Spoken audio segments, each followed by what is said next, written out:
Very good morning दोस्तों, मैं स्विन हमारी यूट्यूब चैनल सफलता के सारथी में आप सभी का हार्दिक स्वागत करता हूं। आज डेट है 27 जून और मैं लेके तैयार हूं आज के इंपोर्टेंट करंट अफेयर। अगर आप हमारे इस चैनल पर नए हैं तो चैनल को सब्सक्राइब कीजिए, साथ ही साथ बेल आइकन को भी प्रेस कीजिए ताकि डेली करंट अफेयर्स की वीडियो का नोटिफिकेशन रोज सुबह आप तक पहुँच सके। इसी के साथ हमारी ये वीडियो शुरू करते हैं। आज का हमारा पहला question, international day in support of victim of torture, यातना पीड़ितों के समर्थन में संयुक्त राष्ट्र अंतर्राष्ट्रीय दिवस कब मनाया जाता है? तो यह मनाया जाता है प्रत्येक वर्ष 26 जून को। इसका जो उद्देश्य है वह है मानवीय अत्याचारों के बारे में लोगों में जागरूकता बढ़ाना। एवं बात की जाए इस डे के इतिहास के बारे में तो यूनाइटेड नेशन की जनरल असेंबली ने 12 दिसंबर 1997 में इस डे को मनाए जाने की घोषणा की थी। एवं इसके बाद 26 जून 1998 को पहला international day in support of victim of torture मनाया गया। इस डे में अगर बात की जाए टॉर्चर की तो इस डे के अंतर्गत जो कानूनी दंड होते हैं उनमें जो दर्द या पीड़ा दी जाती है उसको टॉर्चर नहीं कहा गया है। इसके अलावा बात की जाए यूनाइटेड नेशन की तो इसकी स्थापना हुई थी 24 अक्टूबर 1945 को, जो वर्ल्ड वॉर सेकेंड के जो मेंबर कंट्रीज थे उनके द्वारा। इसके अलावा इसका जो हेडक्वार्टर है वह है न्यूयॉर्क में। वर्तमान में महासचिव हैं एंटोनियो गुटेरेस।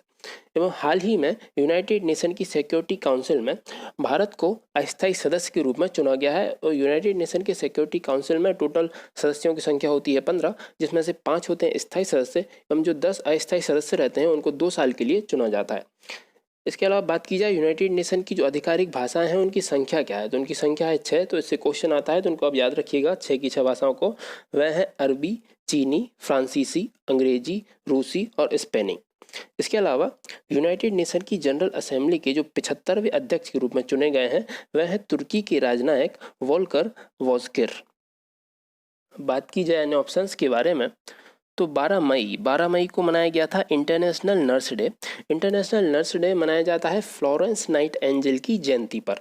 इसके अलावा 31 मई को मनाया गया था नो टोबैको डे। इसकी इस बार की थीम थी protecting youth from industry manipulation and preventing them from tobacco and nicotine use. इसके अलावा 21 जून को मनाया गया इंटरनेशनल योगा डे। इसकी इस बार की थीम थी yoga for health, yoga at home. इसी के साथ हम बढ़ते हैं हमारे अगले क्वेश्चन की तरफ। मेरलेबॉर्न क्रिकेट क्लब एमसीसी के 233 सालों के इतिहास में अध्यक्ष बनने वाली पहली महिला कौन होंगी? तो यह होंगी क्लेयर कोनोर। यह इंग्लैंड क्रिकेट टीम की पूर्व महिला कप्तान है एवं इनको नॉमिनेट किया गया है कुमार संगकारा के द्वारा।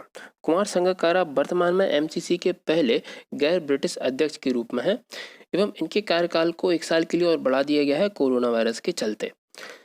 एवं बात की जाए एमसीसी की तो एमसीसी की स्थापना हुई थी 1787 में। इसका जो हेडक्वार्टर है वह है लंदन में और लंदन है थेम्स नदी के किनारे और थेम्स नदी को कहा जाता है लंदन की गंगा। इसके अलावा कुछ और क्वेश्चंस की बात करें क्रिकेट से जुड़े हुए तो विश्व का सबसे बड़ा क्रिकेट स्टेडियम अहमदाबाद में निर्मित किया गया। इसका जो नाम है वह रखा जाएगा सरदार वल्लभ भाई पटेल जी के नाम पर।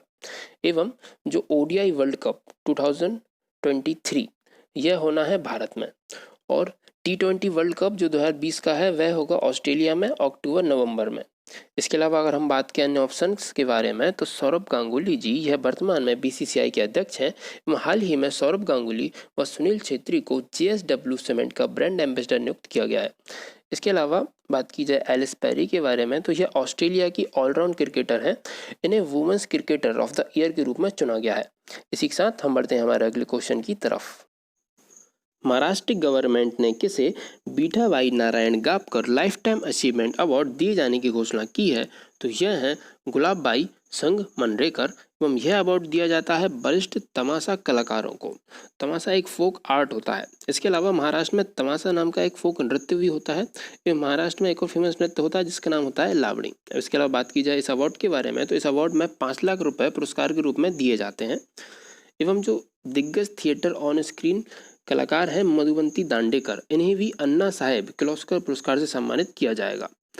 बात की जाए महाराष्ट्र की तो महाराष्ट्र में है लोनार झील जिसका निर्माण हुआ था उल्कापिंड के पृथ्वी से टकराने से, एस्टेरॉयड के पृथ्वी के टकराने से। एवं हाल ही में यह चर्चा में इसलिए थी क्योंकि इसका जो पानी था उसका रंग पिंक कलर का हो रहा था एवं इसके कारणों का पता लगाने के लिए वैज्ञानिक लगे हुए हैं। अब बात की जाए इन ऑप्शंस के बारे में तो किरण मजूमदार यह पहली भारतीय महिला बनी जिन्हें एंटरप्रेन्योर ऑफ द ईयर के रूप में चुना गया है। यह है किरण मजूमदार। बात की जाए ऑप्शन 3 की अनमोल नारन, यह अमेरिकी सैन्य एकेडमी से ग्रेजुएट होने वाली पहली सिख महिला बनी हैं। एवं विद्याबेन शाह ये पद्मश्री से सम्मानित सामाजिक कार्यकर्ता थी। इनका हाल ही में निधन हो गया है, तो इनको भी आप याद रखिएगा। इसी के साथ हम बढ़ते हैं हमारे अगले क्वेश्चन की तरफ। हाल ही में गवर्नमेंट ऑफ इंडिया ने सभी कोऑपरेटिव बैंक सहकारी बैंकों को किस बैंक की देखरेख में लाने का फैसला किया है? तो यह बैंक है रिजर्व बैंक ऑफ इंडिया। इस निर्णय के अंतर्गत 1482 अर्बन कोऑपरेटिव बैंक्स व 58 multi state cooperative banks RBI की सुपरवाइजरी पावर के अंडर में आ जाएंगी। अब बात की जाए कोऑपरेटिव बैंक्स के बारे में, तो इनकी स्थापना कोऑपरेटिव बेसिस पे होती है। ये इनके जो मेंबर्स होते हैं ये उनके मेंबर से संबंधित रहती हैं, मतलब कि जो कोऑपरेटिव बैंक्स के जो कस्टमर्स रहते हैं वह भी इन बैंकों के मालिक होते हैं। तो इसके अलावा अगर हम बात करें आरबीआई के बारे में, तो यह आरबीआई का लोगो है, जैसा कि आप इसको देख सकते हैं। इसमें है पाम ट्री और टाइगर। आरबीआई की स्थापना हुई थी 1934 reserve bank of India act के तहत 1 अप्रैल 1935 में। इसके जो गवर्नर हैं वह है शक्तिकांत दास। इसका जो हेडक्वार्टर है वह है मुंबई, महाराष्ट्र में। इसका नेशनलाइजेशन हुआ था 1 जनवरी 1949 को। इसके जो पहले गवर्नर थे वह थे ओसबॉर्न स्मिथ। यह पहले ब्रिटिश गवर्नर थे एवं पहले भारतीय गवर्नर थे सीडी देशमुख। आरबीआई को बैंकों का बैंक एवं भारत सरकार का बैंक एवं सेंट्रल बैंक भी कहा जाता है। अब इसके अलावा हम बात करें ऑप्शंस के बारे में, तो सिडबी। सिडबी का फुल फॉर्म है small industrial development bank of India. इसका जो हेडक्वार्टर है वह है लखनऊ में। इसकी स्थापना हुई थी 2 अप्रैल 1990 को। वर्तमान में इसके चेयरमैन हैं मोहम्मद मुस्तफ़ा एवं यह भारत के डिपार्टमेंट ऑफ फाइनेंस के अंतर्गत कार्य करता है, तो इसको आप याद रखिएगा। इसके अलावा बात की जाए नाबार्ड के बारे में, तो national bank for agriculture and rural development, इसकी स्थापना हुई थी 12 जुलाई 1982 को 6th 5 ईयर प्लान के अंतर्गत। इसका जो हेडक्वार्टर है वह है मुंबई में। वर्तमान में इसके जो चेयरमैन हैं वह हैं गोविंद राजुलू चिंटाला। इसके अलावा बात की जाए एसबीआई की, तो एसबीआई के अगर इतिहास के बारे में बात की जाए, तो bank of Calcutta, bank of Bombay, bank of Madras को 1921 में मर्ज किया गया था और बनाया गया था इंपीरियल बैंक ऑफ इंडिया। फिर इंपीरियल बैंक ऑफ इंडिया को 1 जुलाई 1955 को एसबीआई के रूप में स्थापित कर दिया गया। एवं इसके जो वर्तमान में चेयरमैन है वह है रजनीश कुमार, तो इसको आप याद रखिएगा। इसी के साथ हम बढ़ते हैं हमारे अगले क्वेश्चन की तरफ। हाल ही में किन दोनों को TIFF 2020 के एम्बेसडर में शामिल किया गया है? तो यह हैं प्रियंका चोपड़ा व अनुराग कश्यप, जैसा कि आप फोटो में देख सकते हैं। TIFF Toronto international film festival 2020 में इसका 45th एडिशन होना है, जिसमें 50 एम्बेसडर्स को शामिल किया गया है, जिनमें प्रियंका चोपड़ा व अनुराग कश्यप भी हैं। इसके अलावा यह जो फिल्म फेस्टिवल है यह वर्चुअली आयोजित किया जाएगा। इसका जो हेडक्वार्टर है वह है टोरंटो में। टोरंटो राजधानी है ओंटारियो की एवं ओंटारियो कनाडा का एक स्टेट है एवं कनाडा की जो राजधानी है वह है ओटावा। ओंटारियो में है दुनिया का दूसरा सबसे ऊंचा वाटरफॉल, जिसका नाम है नाइग्रा वाटरफॉल। एवं दुनिया का जो सबसे ऊंचा वाटरफॉल है वह है एंजल वाटरफॉल, जो है वेनेजुएला में। इसके अलावा अगर हम बात करें ऑप्शंस के बारे में, तो जोकिन फिनिक्स, इन्हें 2020 का ऑस्कर में बेस्ट एक्टर का अवार्ड दिया गया है इनकी मूवी जोकर के लिए। इसके अलावा जो आयुष्मान खुराना एवं विकी कौशल हैं, इन्हें बेस्ट एक्टर का नेशनल अवार्ड दिया गया है। आयुष्मान खुराना को उनकी मूवी अंधाधुन के लिए एवं विकी कौशल को उनकी movie the Uri the surgical strike के लिए। इसके अलावा जो ऑस्कर्स अवार्ड हैं उनको 2021 के जो ऑस्कर अवार्ड हैं उनको 2 महीने के लिए पोस्टपोन कर दिया गया है कोरोना वायरस के चलते। एवं जो हमारे नेशनल अवार्ड्स हैं उनको 3 मई को होना था, लेकिन कोरोना वायरस के चलते उनको अनिश्चित काल के लिए पोस्टपोन कर दिया गया है। इसी के साथ हम बढ़ते हैं हमारे अगले क्वेश्चन की तरफ। किस राज्य ने वुमेन एम्पावरमेंट महिला सशक्तिकरण के लिए निष्ठा विद्युत मित्र योजना का शुभारंभ किया है? तो यह राज्य है मध्य प्रदेश। मध्य प्रदेश के मध्य क्षेत्र विद्युत वितरण कंपनी MPM के VVCL ने महिला सशक्तिकरण वुमेन एम्पावरमेंट के लिए निष्ठा विद्युत मित्र योजना का शुभारंभ किया है और इस योजना के अंतर्गत ग्राम पंचायत पर स्तर पर वुमेन सेल्फ हेल्प निष्ठा विद्युत मित्र के रूप में सेवाएं देंगी। एवं यह जो योजना है यह योजना मध्य प्रदेश के 16 जिलों में लागू की जा चुकी है। इसके अलावा बात की जाए मध्य प्रदेश से जुड़े हुए कुछ क्वेश्चंस के बारे में, तो मध्य प्रदेश में दिया जाता है तानसेन अवार्ड, जो 2019 में दिया गया पंडित विद्यासागर व्यास को। एवं एक ऐप लॉन्च की है, उसका नाम है ई-कॉप ऐप। यह वुमेन सेफ्टी के लॉन्च की गई है। एवं खजुराहो में 7 दिनों का इंटरनेशनल फिल्म फेस्टिवल आयोजित किया गया था। इसके अलावा देवास में अवंती मेगा फूड पार्क खोला गया। इसके अलावा मध्य प्रदेश जो है वह भांग की खेती को लीगल कर दिया गया है मध्य प्रदेश में। एवं unified vehicle registration card launch करने वाला पहला राज्य बना है मध्य प्रदेश। और मध्य प्रदेश का जो सबसे बड़ा पठार है वह है मालवा का पठार। इसके अलावा बात की जाए मध्य प्रदेश के राजकीय वृक्ष के बारे में तो वह है बरगद, राजकीय पशु है बारहसिंगा, राजकीय पक्षी है मासिर, इसको बोलते हैं टोटोर, राजकीय खेल है मलखम्ब, राजकीय नृत्य है राई, एवं राजकीय फल है आम, एवं राजकीय जो फूल है वह है सफेद लिली, एवं राजकीय फसल है सोयाबीन, इसलिए इसको कहा जाता है सोया राज्य, एवं राजकीय लोक गान है बधाई। इसके अलावा इसकी स्थापना हुई थी 1 नवंबर 1956 को। अब बात की जाए अन्य ऑप्शंस के बारे में तो उत्तर प्रदेश हाल ही में मनरेगा के तहत सबसे ज़्यादा रोजगार प्रदान करने वाला राज्य बना। एवं वेस्ट बंगाल ने लॉन्च किया कर्मभूमि पोर्टल। इसके अलावा बात की जाए उड़ीसा की तो उड़ीसा में मनाया गया राजा पर्व। इसी के साथ हम बढ़ते हैं हमारे अगले क्वेश्चन की तरफ। हाल ही में किसने e blood service mobile application launch किया है तो यह लॉन्च किया है हमारे केंद्रीय स्वास्थ्य एवं परिवार कल्याण मंत्री हर्षवर्धन ने। इस ऐप को centre for development of advanced computing CDAC की ई ब्लड बैंक टीम ने डिजिटल इंडिया स्कीम के तहत लॉन्च किया है। इस ऐप की मदद से कोई भी व्यक्ति एक साथ 4 यूनिट ब्लड की मांग कर सकता है एवं इस ब्लड को 12 घंटे के भीतर बैंक को वापस लौटाना होगा। बात की जाए इंडियन रेड क्रॉस सोसाइटी के अध्यक्ष की तो यह है हर्षवर्धन। इसके अलावा बात की जाए इन ऑप्शंस के बारे में तो डी के जैन BCCI के लोकपाल हैं। इनके कार्यकाल को 1 साल के लिए बढ़ा दिया गया है। वोल्कन वॉस्किर यह तुर्की के राजनायक हैं। इन्हें यूनाइटेड नेशन की जनरल असेंबली के 75वें अध्यक्ष के रूप में चुना गया है। इसके अलावा रविशंकर प्रसाद है हमारे कानून मंत्री व दूरसंचार मंत्री। इसी के साथ हम बढ़ते हैं हमारे अगले क्वेश्चन की तरफ।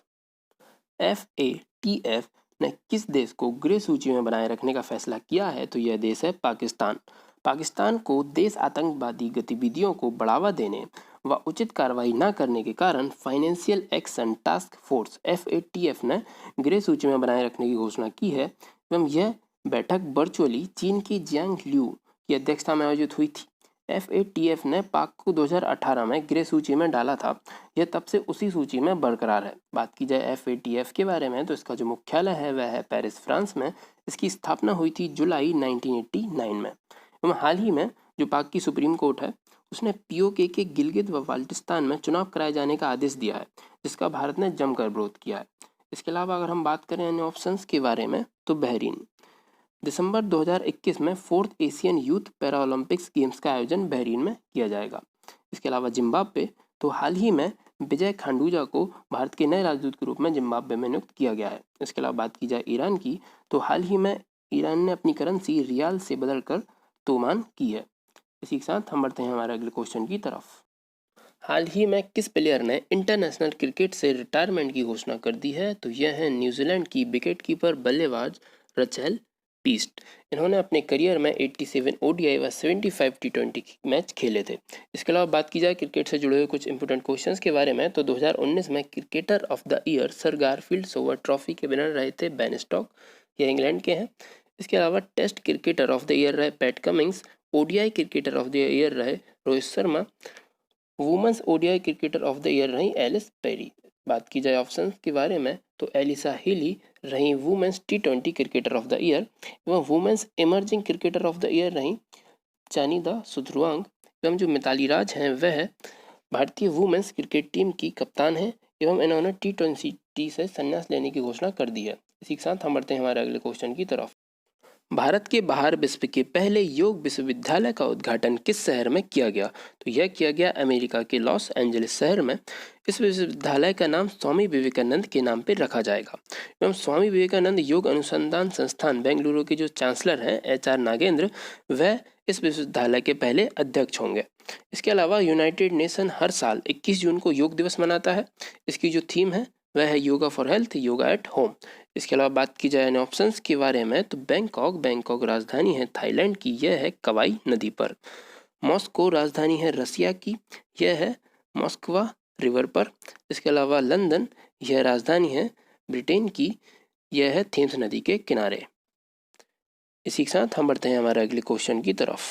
State bank of India SBI की एक रिपोर्ट के अनुसार लॉकडाउन के कारण पर कैपिटा इनकम प्रति व्यक्ति आय में कितने प्रतिशत की गिरावट आई है? तो यह गिरावट आई है 5.4% की। एवं इस रिपोर्ट के अनुसार महाराष्ट्र व गुजरात जैसे धनी राज्यों में यह गिरावट 10 से 12% तक हो सकती है, इसका अनुमान है। अब बात की जाए एसबीआई के बारे में तो इसका जो हेडक्वार्टर है वह है मुंबई में। चेयरपर्सन है रजनीश कुमार। इसकी स्थापना हुई थी 1 जुलाई 1955 को। एवं जो fortune global 500 list of world's biggest corporation की सूची में एसबीआई रहा 236वें नंबर पर। एवं एसबीआई ने बीएसएनएल के साथ मिलकर यूपीआई प्लेटफॉर्म भारत इंस्टापे की शुरुआत की है। एवं जो 2019-20 में एसबीआई अपने प्रॉफिट का 0.25% कोरोना से लड़ने के लिए देगा। एवं एसबीआई ने 2020 में फाइनेंशियल ईयर 2020 में भारत की जीडीपी का अनुमान लगाया है 4.6%। इसी के साथ हम बढ़ते हैं हमारे अगले क्वेश्चन की तरफ। हाल ही में कैबिनेट ने AHIDF की स्थापना के लिए कितने रुपए की मंजूरी दी है? तो यह है 15,000 करोड़ रुपए। AHIDF animal husbandry infrastructure development fund, इस योजना के तहत नया बिजनेस खोलने के लिए 90% तक की रकम राशि का कर्ज मिलेगा एवं जिसमें 3% ब्याज दर की छूट मिलेगी। जो हमारे केंद्रीय पशुपालन, डेयरी व मत्स्य पालन मंत्री हैं वह हैं गिरिराज सिंह। यह इनकी फोटो है जैसा कि आप देख सकते हैं। भारत का जो पहला एलिफेंट हॉस्पिटल खोला गया वह खोला गया मथुरा में। वेस्ट बंगाल ने मैत्री समृद्धि योजना की शुरुआत की। इसमें बागवानी व मत्स्य पालन किया जाएगा। इसके अलावा हाल ही में बेंगलुरु में एनिमल मेमोरियल खोला गया जो युद्ध में शहीद हुए जानवरों की याद में। इसी के साथ हमारी ये वीडियो यहीं पे समाप्त करते हैं। अगर आपको हमारी ये वीडियो पसंद आई है तो इसको ज़्यादा से ज़्यादा लाइक कीजिए, ज़्यादा से ज़्यादा शेयर कीजिए। कल फिर मिलेंगे दोस्तों। जय हिंद।